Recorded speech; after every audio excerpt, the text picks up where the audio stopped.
Breaking news tonight, live North Carolina. The little 10-year-old girl, Zahra. The girl we've been looking for over a month. The brave little girl who walked with a prosthetic leg and heard the world through hearing aids after battling bone cancer. Portions of 10-year-old Zahra's remains have been found. Straight out to you, Jen Casares. What's happening? Nancy, the reports are that sadly human remains have been found. Now, officials will not confirm this, but those at the site are reporting that human remains have been found at that Dudley Shoals Road site. They say that a large hole was dug 30 feet wide, 2.5 feet deep. Evidence flags were put there. And now the evidence that on the record is saying could be extremely significant is going to the State Bureau of Investigation. Jean, explain to me what you know, when it happened, where it happened. It's my understanding that police dug a big hole that's about 10 feet by 4 to 6 feet, and then inside that hole, they found or dug another smaller hole. And also, Jean, it's our understanding from our sources that her body is not intact. They don't know if it's her body. That's right, Nancy. You're talking partial remains. And in addition to that, the dirt that was found from that hole, that very large hole, it was taken from the scene. And this was all found yesterday, Nancy, close to midday.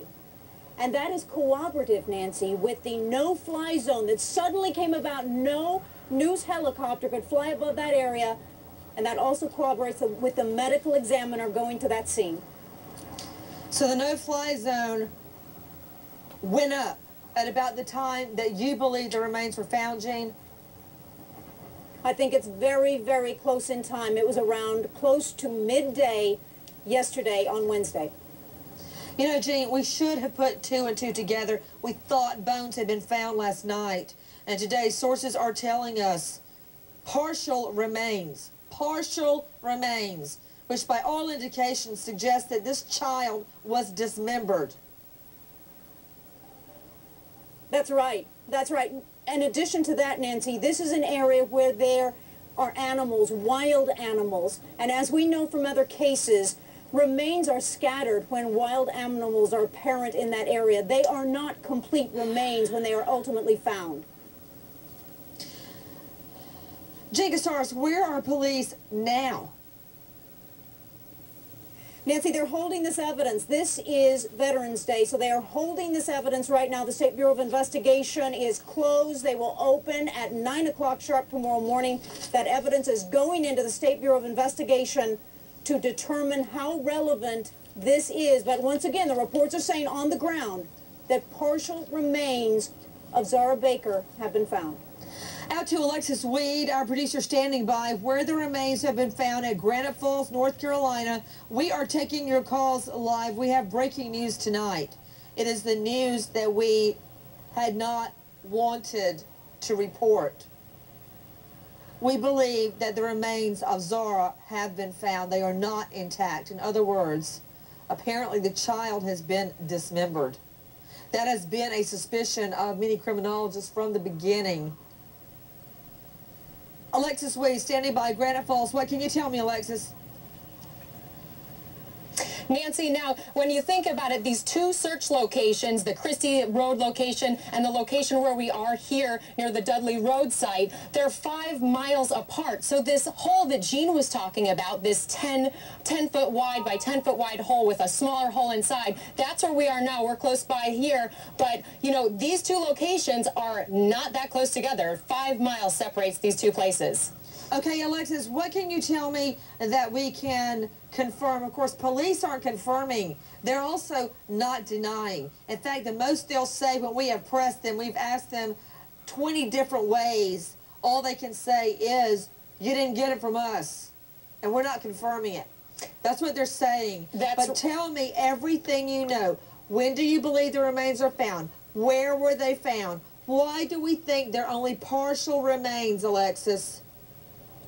Nancy, the reason we're speculating that it would only be partial remains, A, there have been reports saying that that's the case, and secondly, there was this smaller hole inside of this large area that was excavated yesterday afternoon. This took place sometime after 12 p.m. 12 p.m. is when that no-fly went into effect at 3,000 feet, and so that is the time frame. We think sometime afternoon, and it's getting dark here about 5 o'clock in the evening, so it would be between that time.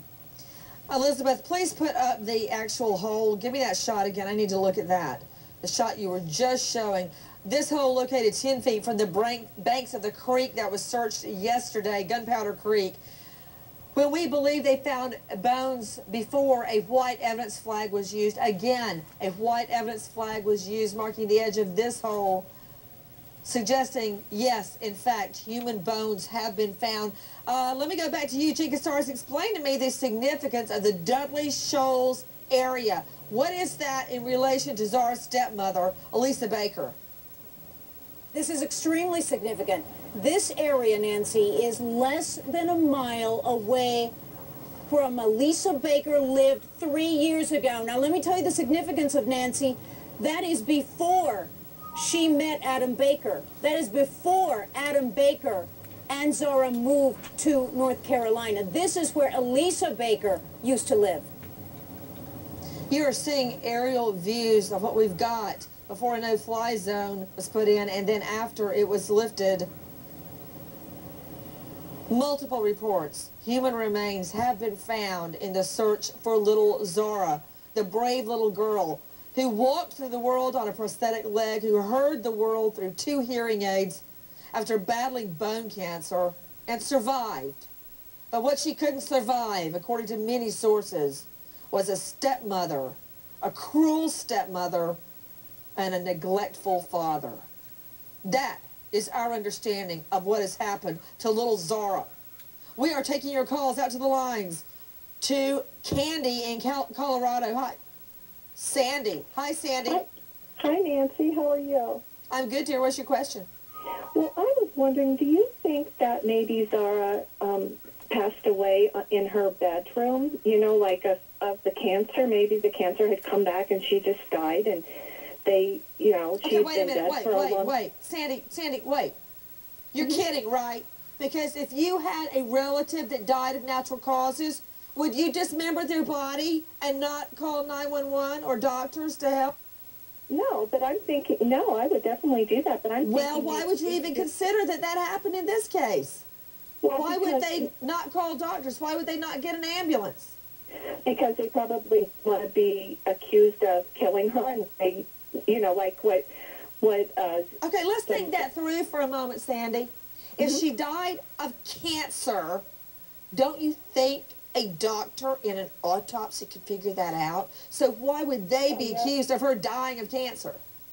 Yeah, they probably would figure that out, but as Elisa, you know, said in her interview or her letter or whatever, that the did something horrifying. What if he just cut her up and threw her away? You know what, Sandy in Colorado? What if little green Martians beamed down into her room and took her to Mars? Maybe that's where she is. I'm Lisa Lawyer, Renee Rockwell, Mickey Sherman. That's why we've got to be very, very careful about who we put on this jury. Renee Rockwell, Mickey Sherman, weigh in. I was going to say I want Sandy on my next jury, and then the next 5 after that as well. You know, the problem, you can explain everything else, but how about that ransom note? That's a little tough. That's inconsistent with, you know, finding your child dead in the middle of the night. Ray and Renee. Well, the only thing, to give her some meaning for her question, Nancy, what if they did neglect her, not get her any kind of medical attention, and just let her pass away without any kind of medical intervention? Then they perhaps could be charged with that. That's the only thing I can say in her defense. Everybody, that on September 25, the child was healthy and alive and out shopping with her mother, stepmother. So you want me to believe she suddenly was struck with another cancer that killed her in a couple of days? Yeah, no. That's ridiculous. I can't even believe you're toying with that idea. To John Miller. Yeah, I heard what you said. John Miller, editor, Hickory Daily Record. Yes. John Miller, what more can you tell me about what has been found? Well, Nancy, we know that once that no-fly zone went up yesterday, and the evidence came out of that hole, there has been a virtual lockdown of information from the police department, whether it's Catawba County, whether it's Caldwell County, whether it's Hickory Police. So we think that is significant. We also know that we found out today that the birth mom, Dietrich, has come to this country. And we're trying to find her now, but we also know that it's going to be difficult to find her. We think it's a coincidence that she's getting here at this time. Yeah, I think it's a coincidence, too. The birth mother has arrived from Australia, and that's about a 24-hour flight, so I don't think that they could time that to be when Zahra's remains were found, but she was spotted at the Baker home. She was crying at a memorial that had been, a makeshift memorial that had been put up for Zahra. She took some of the teddy bears and things that were there. She had a camera crew with her recording her grief. And you know what? I'm not going to knock that because for all I know, that may have been the only way she could afford a flight to the U.S. So if they're paying her flight, you know what? So be it. Because she has missed a life with her daughter. Now her daughter is dead. For those of you just joining us, sources are confirming to us tonight that human remains, multiple human remains, have been found in the search for 10-year-old Zahra.